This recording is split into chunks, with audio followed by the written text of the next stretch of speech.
আশেওড়া বা মটকিলা একটি অত্যন্ত মূল্যবান ঔষধি গুল্ম। এর পাতা, ডাল ও ফল ডায়রিয়া, জন্ডিস, বাত, কৃমিনাশক, দাঁতের ব্যথা, চর্মরোগ এবং যৌনরোগ চিকিৎসায় ব্যবহৃত হয়।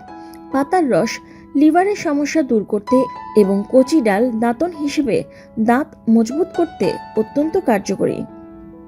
দাঁতের যত্নে এর কচি ডাল বা ডাল দিয়ে দাঁতের মাজন করলে দাঁতের মাড়ি শক্ত হয় এবং দাঁতের ব্যথা কমে।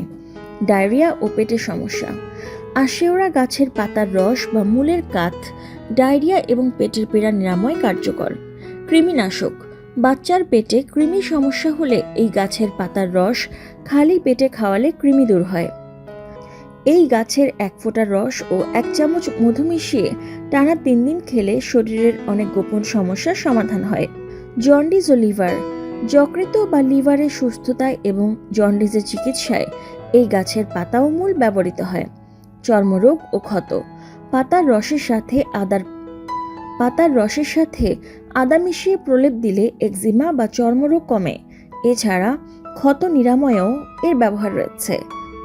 জ্বর ও বাত ব্যথা, পাতার রস জ্বর এবং বাতের রোগের উপশমে ব্যবহার করা হয়। পুষ্টি ও রক্তশূন্যতা, এর ফল মটকিলা ভোজ্য এবং পুষ্টিকর, যা রক্তশূন্যতা দূর করতে সাহায্য করে।